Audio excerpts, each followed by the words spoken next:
Chapter number 11 वर्तों के संबंधित क्षेत्रफल। पहला मैंने लिया वर्त, दूसरा अर्धवर्त, तीसरा दो सकेंद्रीय वर्तों द्वारा परिबद्ध क्षेत्र। दो सकेंद्रीय वर्तों द्वारा परिबद्ध क्षेत्र।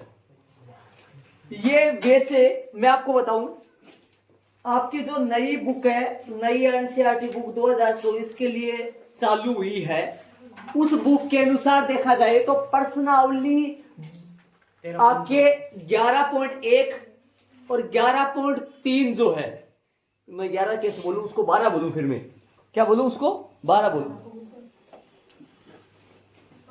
क्योंकि 11 वाला जो चैप्टर है रचनाएं वो हट गया। आपके ये चैप्टर आपकी पुरानी वाली बुक में कौन सा है, 12 है, तो 12.1 और 12.3 हट गया। आपकी बुक खोल के देख लो, आप अपनी बुक में देखो 12.1 और 12.3 क्या हो गया, हट गया। देख लो आप अपनी बुक में, समझे मैं क्या कर रहा हूं। आपकी बुक में जो 12.2 है, जो नई बुक में, नई एनसीईआरटी बुक जो 2024 से स्टार्ट हुई है, उसके अनुसार आपकी बुक की प्रश्नावली 12.2 वो अपने आपकी नई बुक के अनुसार प्रश्नावली 11.1 है। वापस बोलूं, 12.1 और 12.3 हट गया है। 12.1 और कौन सी हट गई है, 12.3 हट गई है। कौन सी चालू, कौन सी है 12.2। 12.2 को क्या नाम हो गया इसका, से 11.1 हो गया, ध्यान दे, समझ गए क्या। तो ये बोल रहा हूं मैं आपको, प्रश्नावली 11.1 है। कौन सी प्रश्नावली है, 11.1। तो वैसे कौन सी है ये प्रश्नावली, 12.2।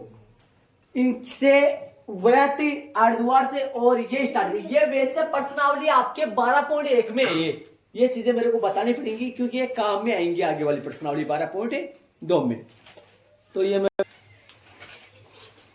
सुनो तो ध्यान दो। वर्त मैंने बना दिया, वर्त की परिभाषा मैंने चैप्टर नंबर 10 में बता दिया था आपको।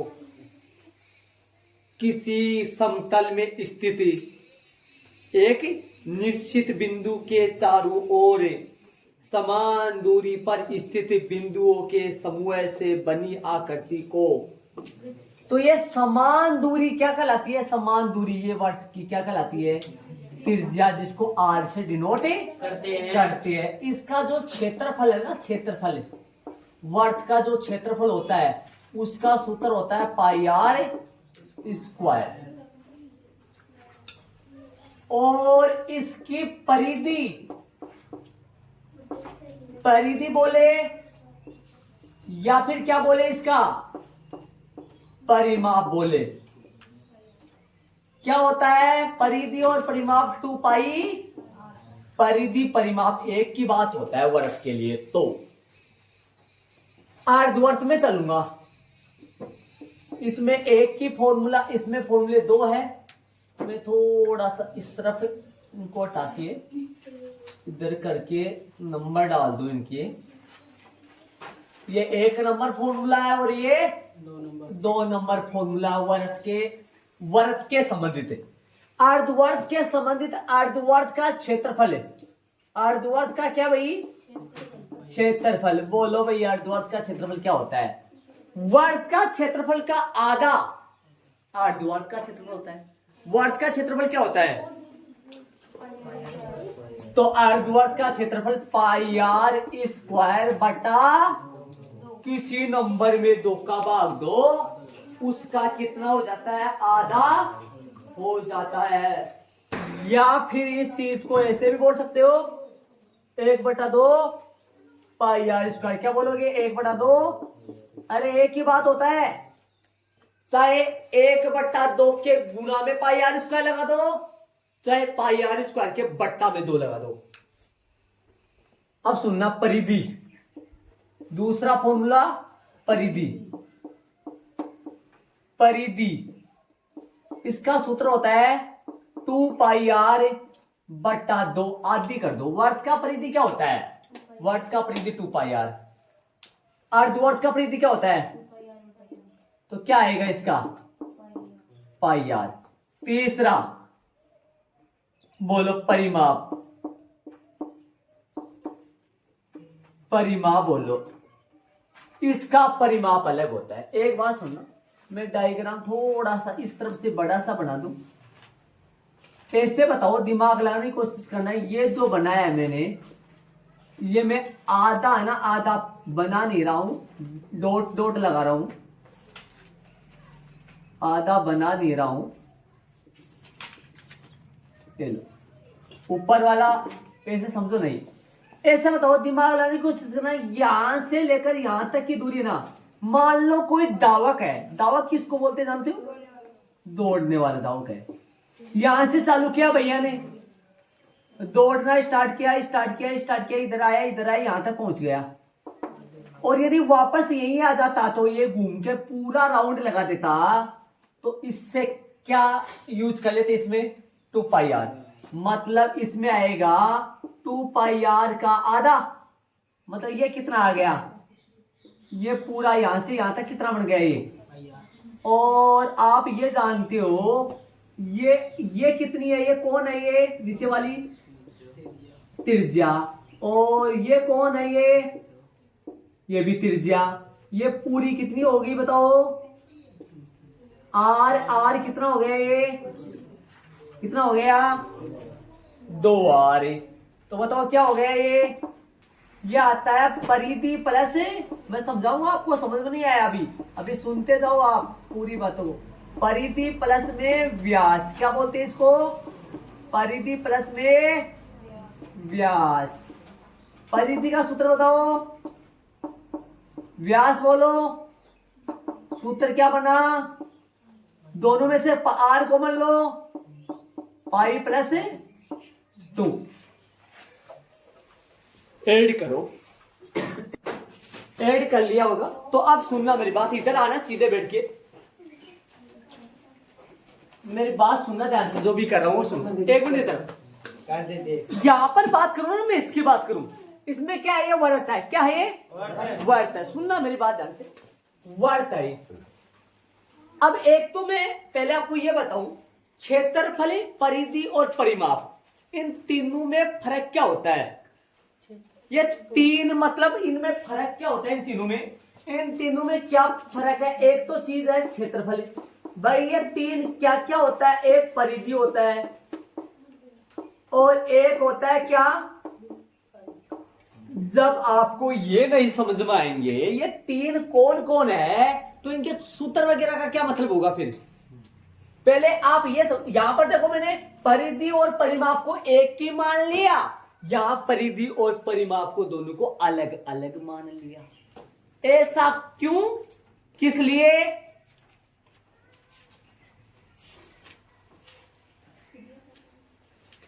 ऐसा, हाँ, क्षेत्रफल, परिधि और परिमाप क्या होता है? ये कौन कौन होते हैं इनका? भाई ये सेम ही होते हैं तो इनके नाम फिर अलग अलग क्यों पड़े? मेरी बात सुनना। अलो, क्षेत्रफल का मतलब होता है भाई इसके अंदर, इसकी बात करूंगा मैं, इन तीनों के लिए इसमें जाऊंगा। क्षेत्रफल के लिए होता है ये अंदर का जो है ना, अंदर का जो जगह है, अंदर की जो जगह है, अंदर की जो, जैसे कोई खेत है, खेत में जुताई करवानी है, मतलब हल लगवाना है, तो कितने भाग में हल लगवाएगा या कितने क्षेत्र पे हल लगवाएगा, वो क्या होता है? वो जगह किससे नापी जाती है? क्षेत्रफल से। बाढ़ करवाए, बाढ़ करवाने है, या फिर ऐसे समझो कि दौड़ लगा रहा है, कोई दावक है दौड़ लगा रहा है, कितनी दूरी तय की, उस चीज को बोला जाता है परिमाप। समझ रहे हो? परिधि क्या बच गया फिर? ये बवाल, परिधि ये होता है गोल गोल जो हिस्सा है ना, गोल गोल जो हिस्सा है, गोल गोल जो हिस्सा है, मतलब वक्र भाग बोलते हैं उसको, वक्र भाग। जैसे मैं बात करूं इस आकृति की बात करूं, यह आकृति है, इसमें इसका कुछ भाग तो वक्राकार है, वक्राकार या वक्र के आकार का, और कुछ भाग रेखीय है, रेखीय रेखा के आकार का। तो जो वक्र के आकार का भाग ना, जो गोल गोल भाग है, इस भाग को परिधि बोला जाता है, इस भाग को परिधि। और इसमें तय दूरी है ना, वो दूरी क्या बोला जाता है? परिमाप। मतलब सुनना वापस देखो, यदि इसमें समझ जाओ ताकि अच्छा समझ में आ जाएगा। इसके अंदर वाली जगह को क्या बोलते हैं? क्षेत्रफल। ये जो गोल रेखा है, ये जो गोल रेखा है, ये जो गोल रेखा है, ये जो गोल गोल रेखा है, इसको बोला जाता है परिधि। मान लो दौड़ने वाला आदमी है, यहां से चला, ध्यान से सुनना, ध्यान देना, अंगुली पे भी ध्यान देना। यहां से चल रहा है, दौड़ रहा है, दौड़ रहा है, दौड़ रहा है, दौड़ रहा है, दौड़ रहा है, दौड़ रहा है, दौड़ रहा है, इधर जाएगा, वापस यहीं आना है, इसको यहाँ आ रहा है, यहाँ आ रहा है। ये क्या हुआ? दावक द्वारा तय की गई कुल दूरी क्या कहलाता है? परिमाप। नीचे वाला क्या है? परिधि। और ये लाइन और जोड़ दो तो फिर सर आपने इधर तो क्या कर दिया, ये इधर परिमाप परिधि सेम कर लिया। हाँ, क्यों? क्योंकि यहां परिधि, मान लो परिधि की बात करें, गोल रेखा की बात करें, तो ये आएगी ना गोल रेखा, पूरी ये है ना गोल रेखा। तो गोल रेखा का मतलब क्या हो गया, मैं पूछूं आपसे? परिधि। और कोई दौड़ने वाला व्यक्ति है, यहां से चला चला चला चला चला चला चला चला, यहां आ गया, परिमाप। इसका मतलब ये हुआ, इसमें जो गोल रेखा है वो ही इसमें तय की गई दूरी है। एक चक्कर में तय की गई दूरी। एक चक्कर में कोई भी आकृति हो, कोई बंद आकृति है ना, कोई बंद आकृति है, बंद आकृति, बंद आकृति में यदि एक राउंड में जितनी दूरी तय करता है ना, उस दूरी को क्या बोलते हैं? परि प्लस माप। परि प्लस माप। परि मिस चारों ओर, माप मिस माप। इसके चारों ओर की दूरी उतनी है जितनी परिधि है। लेकिन अर्धवर्त में आओ, इसके चारों ओर की दूरी तो है, ये लाइन और मिलाओ तब की, मतलब इसमें परिधि तो है, ये इतनी है, पाई आ रही, परिधि तो पाई आ रही है। इसका ये पूरा हिस्सा कितना, बोर्ड पे आ गई, देखो यहां से चलकर यहां तक आऊं मैं, यहां से चला है, देखो यहां से चलकर यहां तक आऊं मैं, वापस यहीं पे आ जाऊं, ये पूरा हिस्सा ना, इसका पूरा हिस्सा ये 2πr है ना, बताओ, ये बताओ 2πr है ना, इसका पूरा हिस्सा 2πr है। तो इसका पूरा हिस्सा जब 2πr है तो इसका आधा हिस्सा क्या कहलाएगा? πr। और πr क्या हुआ? परिधि प्लस व्यास, प्लस व्यास। क्यों भाई व्यास? क्यों? क्योंकि कोई दौड़ने वाला व्यक्ति यदि इसके ऊपर एक राउंड लगाएगा या एक चक्कर लगाएगा दिनेश जी, तो यहां से चलेगा वो, और यहां चलकर यहां तक आएगा, तब कितनी दूरी तक कर ली उन्होंने? πr। अब बोलोगे सर ये πr क्या है, कैसे क्या आया? भाई ये तय की गई दूरी, कोई संख्या आएगी यहाँ, पाई का मान फिक्स होता है, मैं बताऊंगा आपको, आर का मान त्रिज्या होगा, ये कोई संख्या आएगी, इन्होंने तय की दूरी प्लस ये लाइन, प्लस लाइन। लाइन का मतलब व्यास। क्यों भाई व्यास? क्यों? ये आती कितनी है? आर। फिर उधर वाली आर भी मिल जाए तो फिर आर, आर प्लस में 2r बदल जाए। अब बताओ वर्त क्षेत्रफल में तो कोई दिक्कत नहीं है, क्षेत्रफल में तो दोनों सेम है भाई, एक ही सूत्र क्षेत्रफल का, इसमें भी एक ही होता है, इसमें भी। लेकिन यहाँ परिधि, वर्त में परिधि और परिमाप का सूत्र एक ही होता है। क्यों भाई एक ही क्यों होता है? क्योंकि इसमें जो गोल गोल रेखा है ना, वो चारों एक चक्कर में तय की गई दूरी है। इसकी जो गोल रेखा है ना, गोल रेखा किसको बोलते हैं? परिधि को।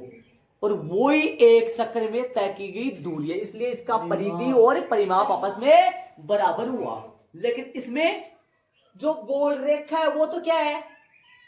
πr, जिसको क्या बोलते हैं? अर्धवर्त की परिधि। लेकिन यदि एक राउंड की दूरी की बात करें, एक राउंड में से एक चक्कर होता है, एक चक्कर की बात करें, तो कोई दौड़ने वाला व्यक्ति मान लो यहां से चले तो एक बार इधर जाएगा, फिर किधर जाएगा? इधर जाएगा, तो इसमें 2r भी जुड़ेगी और साथ में तो अर्धवर्त की परिधि तो होती है πr, लेकिन परिमाप होता है परिधि प्लस व्यास, मतलब पाई आर प्लस 2r।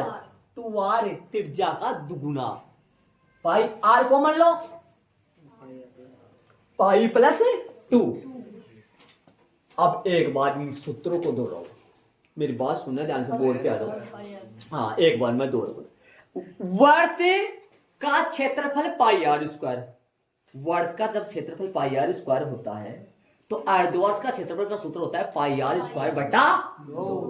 आधा आधा आधा आधा, ठीक है।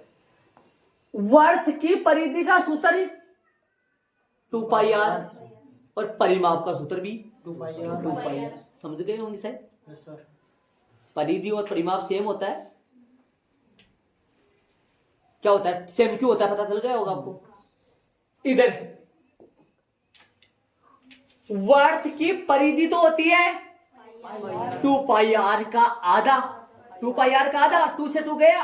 गुरुजी यहाँ पे भी 2 से 2 बांग्लादेश भेज देते, नहीं जा रहा है ना। हाँ 2 से 2 कट गया तो क्या है पाई आर। और परिमाप का बताओ, मेन बात परिमाप की। परिमाप में ये दिमाग लगा लो थोड़ा सा, दिमाग ऐसे लगा लो भाई, ये लाइन भी तो जुड़ेगी ना। Yes sir. क्यों? क्योंकि दूरी की बात चल रही है। कितनी दूरी की बात चल रही है? एक चक्कर की दूरी। एक चक्कर कब होगा? जब यहां से चलकर यहां पर आकर वापस यही जाएगा, तो वापस जाएगा तो ये लाइन भी तो जुड़ेगी। लाइन का मतलब त्रिज्या और त्रिज्या डबल बार, मतलब क्या हो गया? व्यास। व्यास कितना है इसका? 2r। बोलो r को मैं ले लिया। शायद वर्त में 2 ही सूत्र है, लेकिन अर्धवर्त में सूत्र 3 है। वर्त में परिधि परिमाप एक ही बात होता है, वर्त में परिधि और परिमाप एक ही बात होता है, लेकिन अर्धवर्त में परिधि कुछ अलग होता है और परिमाप कुछ अलग हो जाता है। वो लाइन यदि और जोड़ दिया जाए तो परिधि में वो लाइन यदि और जोड़ दिया जाए तो सूत्र किसका बन जाता है? परिमाप। आगे चलूंगा मैं तीसरे में, ये बात शायद समझ में आ गई होगा और सूत्र भी आराम से याद हो गए। वर्त 2 भगाता है और अर्धवर्त 3 भगाता है। कैचिंग पावर करने की आपकी बारी है। सूत्र कितने? वर्त कितने भगाता है सूत्र? वर्त कितने सूत्र होते हैं? 2। अर्धवर्त कितने होते हैं? 3। क्यों, किस लिए, कैसे पता चल गया होगा आराम से, शांति से, कोई दिक्कत नहीं है, समझ गए होंगे आराम से, तो दिमाग में रखिए। आगे चलेंगे, तीसरे में चलूंगा मैं। चलेंगे तीसरे पे। 2 सेकेंडरी वर्तों द्वारा परिबद्ध। देखो हो सकता है ये आपके आगे काम में आए नहीं आए, लेकिन कोई छोटे प्रश्न आएंगे इनके, तो बताने जरूर। 2 सेकेंडरी वर्त मैंने चैप्टर 10 में बता दिया था आपको। 2 प्रश्नों में यूज किया था अपन, 2-3 प्रश्नों में। 2 सेकेंडरी वर्त कितने प्रश्नों में यूज किया था अपन? 2 में यूज किया था। जी बोलो। 2 सेकेंडरी वर्त का मतलब ऐसे 2 वर्त जिनका केंद्र एक क्यू। 2 सेकेंडरी वर्त का मतलब ऐसे 2 वर्त जिनका केंद्र क्या हो? एक क्यू। छोटा बना दो थोड़ा सा मैं, क्योंकि मेरे को 2 वर्त बनाने, यहाँ 2 वर्त बनेंगे, केंद्र इनका क्या होगा? एक ही होगा, एक ही केंद्र होगा। अब बताओ दूसरा वर्त बड़ी त्रिज्या का बनाएंगे।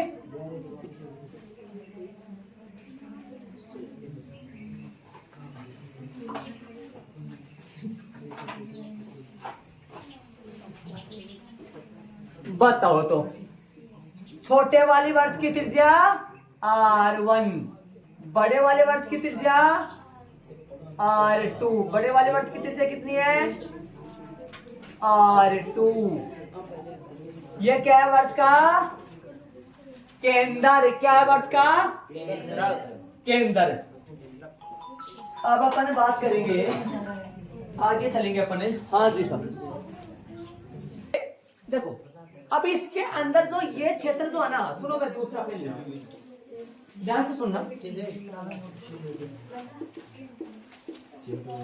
ये जो क्षेत्र है ना, ध्यान से सुनना, मैं बना देता हूं इसको 1 मिनट।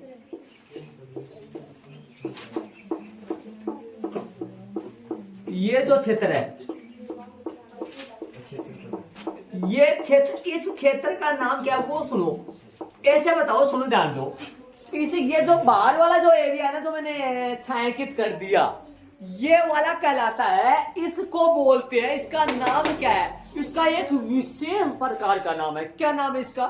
दो सेकेंद्रीय वर्तों द्वारा परिबद्ध क्षेत्र।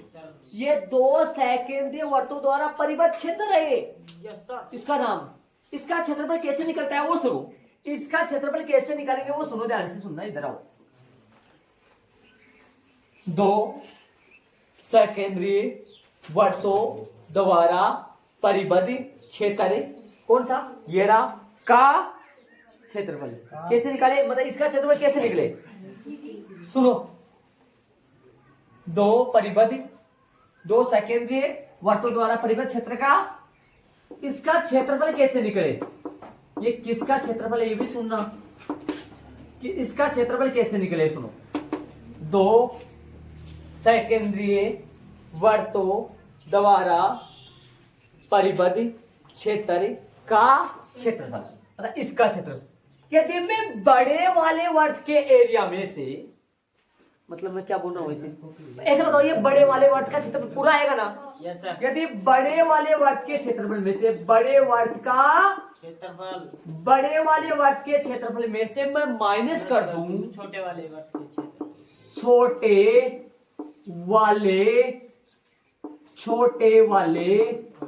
वर्त का माइनस कर दूं। यदि मैं बड़े वाले वर्त के क्षेत्रफल में मतलब इस पूरे में से यदि ये बीच वाला निकाल दूं, बाहर निकाल लूं, तो बताओ कौन सा क्षेत्र बच जाएगा? बताओ कौन सा बच जाएगा? छायांकित भाग बचेगा ना। अरे ऐसे समझो कि बीच वाले को मान लो बाहर निकाल लो, तो ये पट्टी सी बच जाएगी ना। Yes sir. इसी पट्टी का ही तो नाम क्या है? दो सेकेंद्रीय वर्तों द्वारा परिबद्ध क्षेत्र है, और इसका क्षेत्रफल आ जाएगा। तो क्या करूं मैं? बड़े वाले वर्त का क्षेत्रफल, देखो वर्त का क्षेत्रफल का सूत्र अपना सीखा हुआ है। वर्त का क्षेत्रफल का सूत्र तो यही सीखा हुआ है भाई।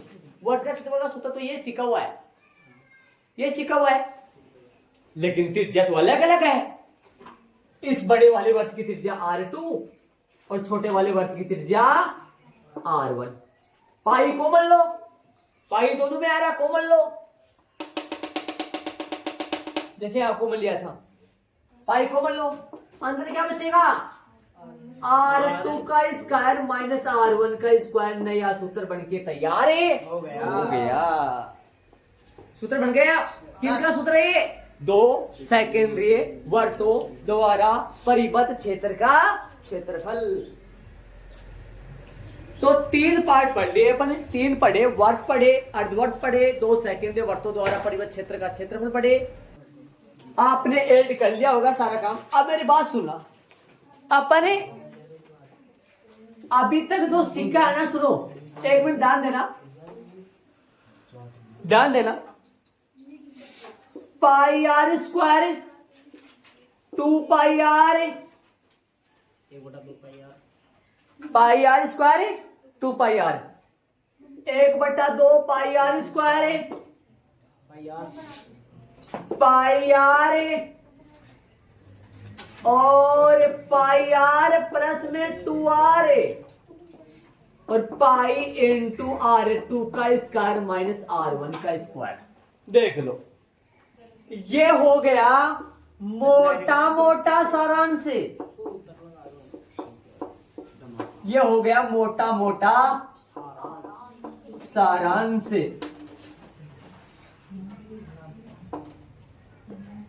अपन तीन प्रकार के सिस्टम पढ़े हैं।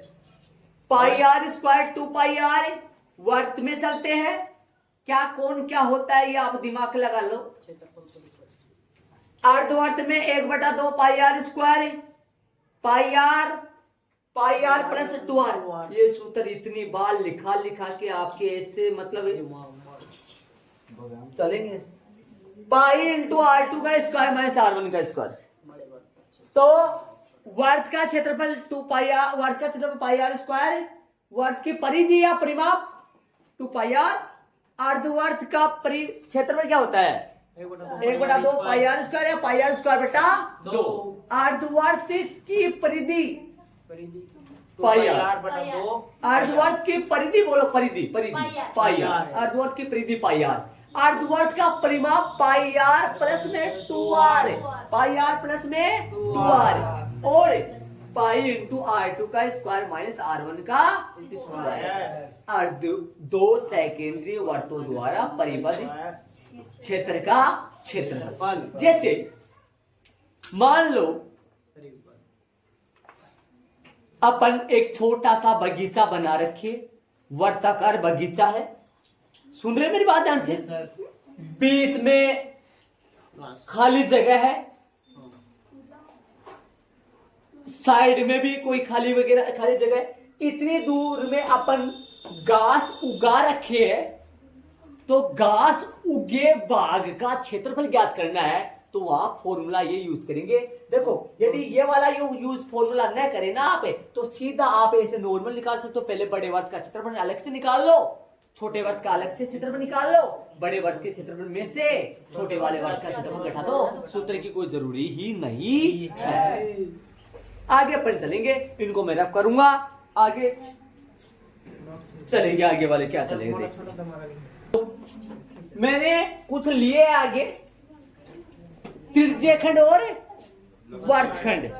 देखो त्रिज्यखंड भी 2 प्रकार के होते हैं और वर्तखंड भी 2 प्रकार के होते हैं।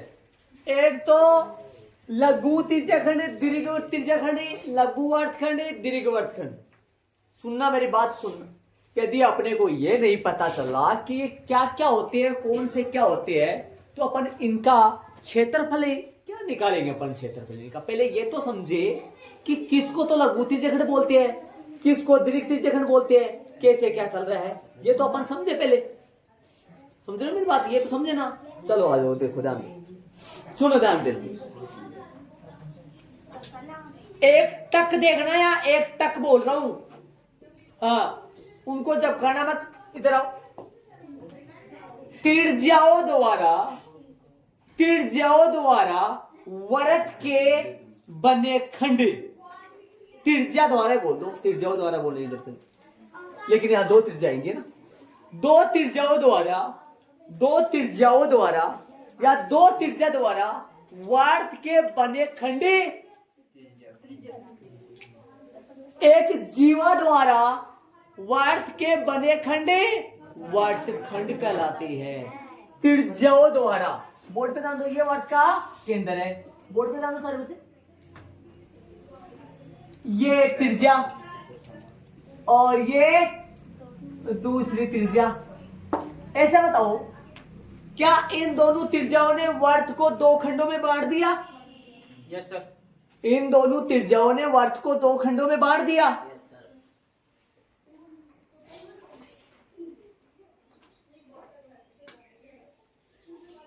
इन 2 त्रिज्याओं ने वृत्त को 2 खंडों में बांट दिया। क्या एक त्रिज्या से ऐसा होना संभव था? एक त्रिज्या से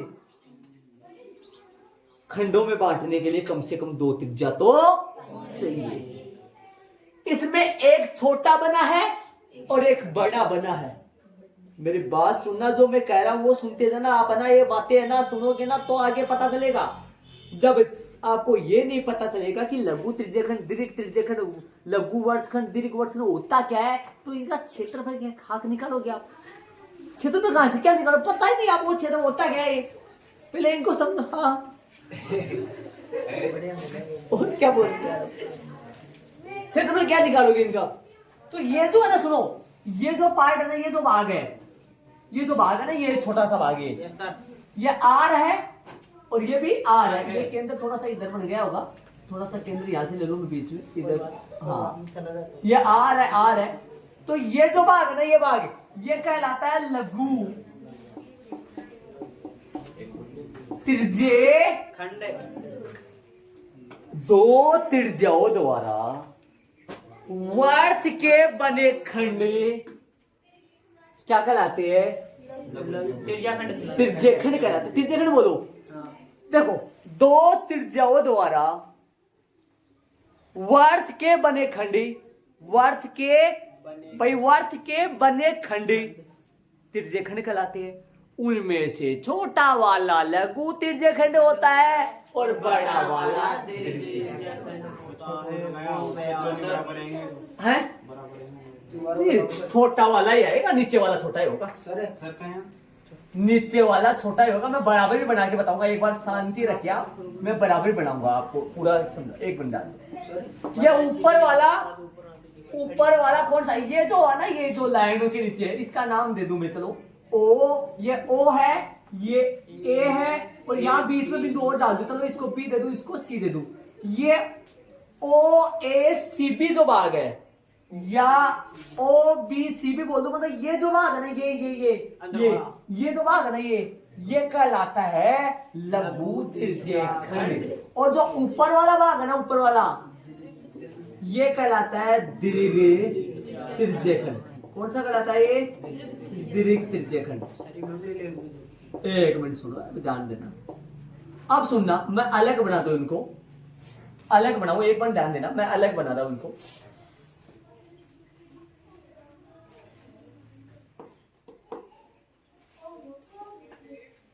ये ओ है, ये आर है, ये भी आर है, और ये जो भाग है ना, ये भाग है, एक तो ये भाग आपको दिखाई दिया होगा कहां से आया ये उठ के। और सुनना पूरी बातों समझना, चाहे टाइम लग जाए चीजों का, हर चीज बिना समझाए बगैर कुछ नहीं होगा। और ये जो भाग है ना, ये जो भाग बना है, एक मिनट सुनो, थोड़ा सा हाथ काबू में हो तो फिर सही हो जाएगा। ये जो भाग है ना, अब देख लो, एडजस्ट कर लो आप जैसा। ये दो ये ओ, देखो ये कौन सा भाग था अपना, ये आर है, कहां लगा दिया, ये आर है, ये आर क्या है भाई, त्रिज्या होगी ओ ए सी बी है, और ये कौन है, ए बी तो यहां है, और ऊपर डाल दो डी। ये सुनो, ये है ना ओ ए सी बी है ना, ये कौन है, लघु, और ये है ना ओ ए डी बी, ये कौन है, दीर्घ त्रिज्य खंड है ये। यदि चांद की सी आकृति कहीं बन जाओ चाहे ऐसे, जरूर ऐसे मत बोलना गुरुजी ये नीचे बनता है क्या, अरे नीचे नहीं बनता भैया, ये नीचे जरूरी नहीं नीचे बनता है। ये लो, ये आकृति क्या कहलाती है, ये आकृति किसकी है, ये बोलो, लघु त्रिज्य खंड है ये बताओ, ये कहां से निकल के आई, वर्त में से निकल के आई होगी, वर्त में से आई होगी, और इसका आधा हिस्सा और कहीं कौन है, लघु त्रिज्य खंड है। अब बताओ, एक मिनट सुनो, ऐसे बताओ, ये भैया बोल रहा था ना अभी गुरुजी ये तो आधा भी हो सकता, ये बन गया ये, इसको क्या बोलोगे इन दो को, ये आधा हो गया वर्त का। एक मिनट सुनो, सही नहीं बन पाया थोड़ा सा, आधा हो गया, एक मिनट सुनो, ये लो, हाँ सुनो, ये नीचे वाला है ना, दोनों बराबर है, मान लो ये व्यास होगा, फिर तो ये व्यास होगा। अरे ऐसे बताओ, जैसे मान लो ये त्रिज्या में यहाँ बनाऊं, एक मिनट तो यहाँ बनाऊं, देखो बोर्ड पे देखो, एक बार यहाँ बना दिया मैंने, ये तो पता है आपको, नीचे वाला क्या बन गया, नीचे वाला लघु त्रिज्य खंड है, ऊपर वाला दीर्घ त्रिज्य खंड बन गया ना, ये बन गया। अब लेकिन ये यदि यहाँ पर ना आकर, यदि मैं थोड़ा सा इसको इधर सीधा कर दूं और इसको भी इधर सीधा, ये भी दो तो त्रिज्या है ना, इन दो त्रिज्याओं ने भी तो क्या किया है, वर्त को दो भागों में डिवाइड किया है ना, दो भागों में डिवाइड किया। अब ये दोनों भाग आपस में कैसे है, बराबर, इसलिए ये कहलाएगा अर्धवर्त। क्या कहलाएगा, ये भी अर्धवर्त कहलाएगा। इस टाइम पे लघु त्रिज्यखंड और लघु दीर्घ त्रिज्यखंड नहीं कहलाएंगे, ये अब ये अर्धवर्त कहलाएंगे अब, क्योंकि ये छोटे बड़े है ही नहीं, कैसे ये तो बराबर है, इसलिए क्या कहलाएंगे, क्या कहलाएंगे, ये अर्धवर्त कहलाएंगे। क्या कहलाएंगे, अर्धवर्त, छोटे बड़े। आपको मैं बता रहा हूं ना, सुनो एक बार ध्यान देना, आपको कहीं पे भी आकृति दिखे ऐसी और कहीं पे भी दिखे आपको ऐसी आकृति, सुनना ध्यान से, मेरी बात ध्यान से सुनना, ये दो दिमाग लगा लो, ये दो लाइनें दिखे आपको, सुनना वापस बनाऊंगा, ये लाइन दिख रही है, ये लाइन दिख, ये दोनों लाइनें बराबर होनी चाहिए, ये दिमाग लगा लो, ये कौन है, ये तो केंद्र होगा पक्का, ये तो पक्का केंद्र होगा। और ये आर है, ये भी आर है, और इधर ये है ना, ये परिधि का कुछ भाग है। परिधि का कुछ भाग हुआ। वर्त की परिधि क्या होती है? वर्त की परिधि अभी समझाया था मैंने, ये पूरी वर्त की परिधि है ना, वर्त की परिधि। और इसका ये हिस्सा है ना, ये हिस्सा देखो, ये वाला हिस्सा है ना, ए से लेकर के ये हिस्सा है ना, ये गोल वाला हिस्सा, ये हिस्सा कहाँ गया? ये वाला हिस्सा ये रहा। ये परिधि का कुछ भाग ही तो हुआ।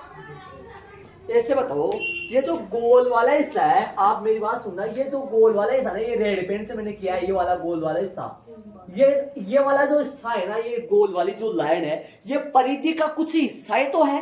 परिधि कहाँ है? कहाँ है परिधि? इस वर्त में परिधि कहाँ है? ये पूरी है, और इस पूरी का हिस्सा वहां आ गया।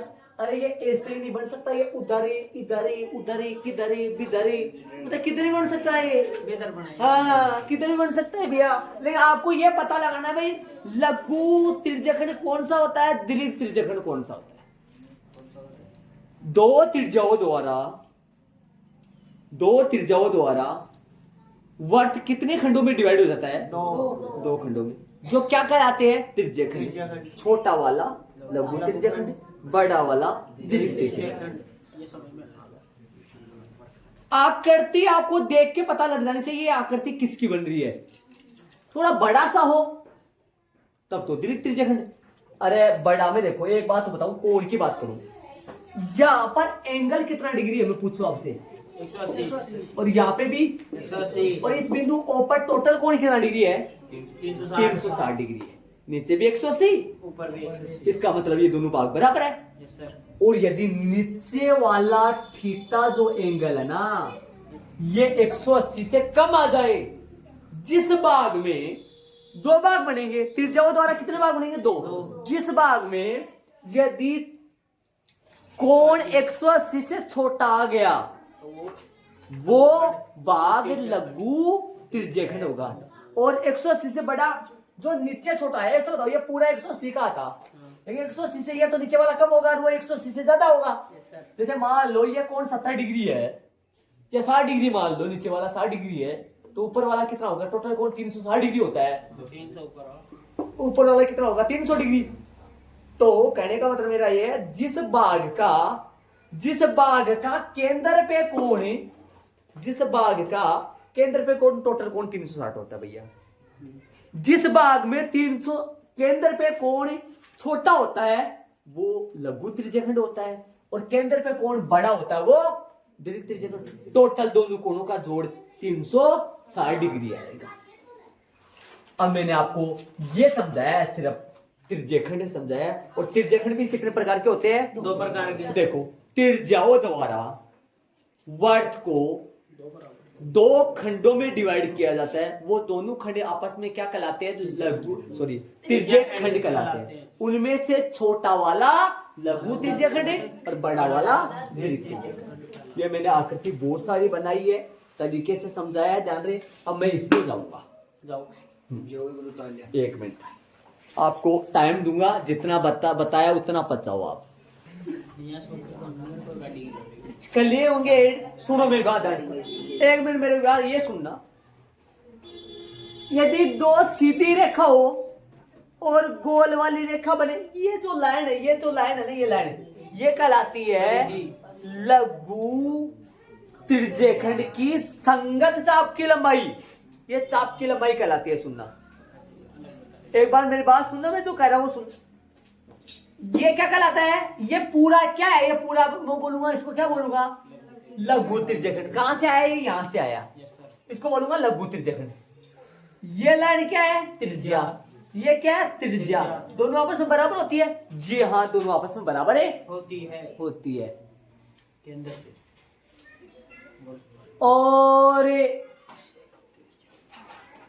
ये जो लाइन है ना, ये नीचे वाली लाइन है, ये जो नीचे वाली लाइन है ना, नीचे वाली लाइन, ये परिधि का कुछ भाग है वर्त की जो परिधि कौन सी है? गोल गोल रेखा, जिसका सूत्र मैंने आपको 2πr बताया था, वर्त में अभी समझाया था। जैसे ये परिधि का कुछ भाग है, परिधि का कुछ, और परिधि के कुछ भाग को चाप बोलते हैं। इसका मतलब इसको बोलूंगा मैं लघु त्रिज्यखंड, या लघु त्रिज्यखंड, ये लघु त्रिज्यखंड के संगत चाप की लंबाई AB है। यहां लघु त्रिज्यखंड के संगत चाप की लंबाई AB है। एक मिनट ध्यान से सुनो, लघु त्रिज्यखंड के संगत चाप की लंबाई कौन सी होगी? AB। ये कौन है? AB है ना ये? Yes sir. AB। लघु त्रिज्यखंड के संगत चाप की लंबाई AB और दीर्घ त्रिज्यखंड के संगत चाप की लंबाई बताना मेरे को। दीर्घ त्रिज्यखंड के संगत चाप AB। कलर देखना, कलर पेन, रेड पेन, ये जो है ना ये है दीर्घ त्रिज्यखंड के संगत चाप की लंबाई। मेरी बात सुनो, मैं 2-4 प्रश्न पूछूंगा यहाँ से आपको, आप कॉमन साइंस के प्रश्न पूछा तो दिमाग लगाने वाले। ये जो लाइन है ना, ये जो लाइन है, ये लाइन है दीर्घ त्रिज्यखंड। ये पूरा क्या नाम है इसका? दीर्घ त्रिज्यखंड। क्या बोलोगे इसको? दीर्घ त्रिज्यखंड। इसको बोलोगे दीर्घ त्रिज्यखंड बोलोगे। तो ये बताओ ये क्या है? आर है, ये भी आर है। ये जो लाइन है वही लाइन तो ये है। Yes sir. ये भी लाइन है ना। अब बोलो इसका नाम क्या बोला मैंने? लघु त्रिज्यखंड के संबंधित चाप की लंबाई। AB ये जो लाइन है ना, ये जो लाइन कितनी लंबी है? और ये जो है ना, ये जो BA है ना, BA ये है दीर्घ त्रिज्यखंड के संगत चाप की लंबाई। अब मेरी बात सुनना, यहां वाला रेड वाला भाग ये परिधि का कुछ भाग है, परिधि का कुछ हिस्सा है, और ये ऊपर वाला भी परिधि का कुछ हिस्सा है, कुछ हिस्सा है। किसकी परिधि का? वर्त की परिधि। अरे ये लघु त्रिज्यखंड है, ये किसी न किसी वर्त का तो होगा। Yes sir. किसी न किसी वर्त का तो ये पूरा लघु त्रिज्यखंड है, ये वर्त का भाग ही तो होता है, और ये भी वर्त का। इन दोनों को यदि मिला दिया जाए तो क्या बनता है पता है आपको? वर्त बनता है। तो यदि लघु त्रिज्यखंड के संगत चाप की लंबाई और दीर्घ त्रिज्यखंड के संगत चाप की लंबाई यदि मैं मिला दूं, दोनों को मिला दूं, तो क्या बनेगा सुमित? लघु त्रिज्यखंड के संगत चाप की लंबाई जो कौन सी आपको पता चल रहा होगा कौन सी लाइन है, और दीर्घ त्रिज्यखंड के संगत चाप की लंबाई यदि मैं मिला दूं तो क्या बन जाएगा? वर्त उस वर्त की परिधि बन जाएगी जिस वर्त के ये दोनों है। बनेगा ना? अरे बनेगा नहीं बनेगा? कॉमन सेंस की बात है। अरे यदि मान लो ये टुकड़ा और ये वाला टुकड़ा मैं मिला दूंगा, तो जिस वर्त के ये दोनों भाग है उस वर्त की क्या बनेगी? परिधि बनेगी, जिसका सूत्र क्या होता है? 2πr। बनेगा नहीं बनेगा? बनेगा ना। लघु त्रिज्यखंड का क्षेत्रफल मैं बता दूंगा सूत्र क्या आएगा, अभी सूत्र की बात नहीं कर रहा मैं क्या बोल रहा हूं वो सुनो। लघु त्रिज्यखंड का क्षेत्रफल कौन सा एरिया? पूरा वाला। ये आएगा ना। दीर्घ त्रिज्यखंड का क्षेत्रफल ये पूरा वाला। यदि इन दोनों क्षेत्रफलों को जोड़ दूं, मिला दूं आपस में, तो क्षेत्रफल किसका बन जाएगा? किसका बन जाएगा मुस्कान? लघु त्रिज्यखंड का क्षेत्रफल और दीर्घ त्रिज्यखंड का क्षेत्रफल मिला दूं तो किसका क्षेत्रफल बन जाएगा? किसका क्षेत्रफल बन जाएगा? नॉर्मल सी बात पूछी है मैंने। अरे ये जो है ना, ये क्या है? लघु त्रिज्यखंड। ये किसी न किसी वर्त का तो होगा, और ये कौन है? दीर्घ त्रिज्यखंड। ये भी तो किसी न किसी वर्त का तो होगा। यदि इसका क्षेत्रफल और इसका क्षेत्रफल यदि आपस में मिला दिया जाए तो किसका क्षेत्रफल आ जाएगा? मतलब किसके क्षेत्रफल के बराबर होगा? वो वर्त के क्षेत्रफल के। कौन से वर्त? जिसके ये भाग है, जिसके ये हिस्से है। अब मैंने दो की बात की, एक तो परिधि की बात की। अब मैं आपसे पूछूं, अब नाम बताऊंगा इनका। इस लाइन का नाम क्या है? मेरी बात सुनना। लघु त्रिज्यखंड के संगत चाप की लंबाई। इस लाइन का नाम क्या है? दीर्घ त्रिज्यखंड के संगत चाप की लंबाई। यदि इसका कोण थीटा है तो इसका कोण कितना आएगा? टोटल कोण कितना होता है? 360। इसका कोण थीटा तो इसका कोण आएगा 360 डिग्री माइनस थीटा। क्यों? ये 60 डिग्री है तो ये 360 डिग्री माइनस 60। ये 70 डिग्री है तो ये 360 डिग्री माइनस 70 आ जाएगा। जो कितना भी आएगा घटने पर, लेकिन आ जाएगा। और यदि आप बोलोगे सर आप इसको थीटा मान लो ना, इसको थीटा मान लोगे तो फिर ये क्या बन जाएगा 360 डिग्री माइनस से थीटा बन जाएगा ना ये ऐसे। आ जाओ अब बात करूंगा मैं किसकी, वर्तखंड की। वर्तखंड आप ये बता दो, दिमाग लगाने की कोशिश करना, ये जो लाइन मैंने खींची है ये कौन है, ये जो लाइन है ये कौन है, ये जीवा है। कौन सी लाइन है ये, जीवा है। दो त्रिज्याओं द्वारा वर्त के दो भाग बन जाते हैं, वो भाग त्रिज्यखंड कहलाते हैं। छोटा वाला लघु त्रिज्यखंड और बड़ा वाला एक जीवा द्वारा। जीवा इतनी कमाल की एक ही कर देती है।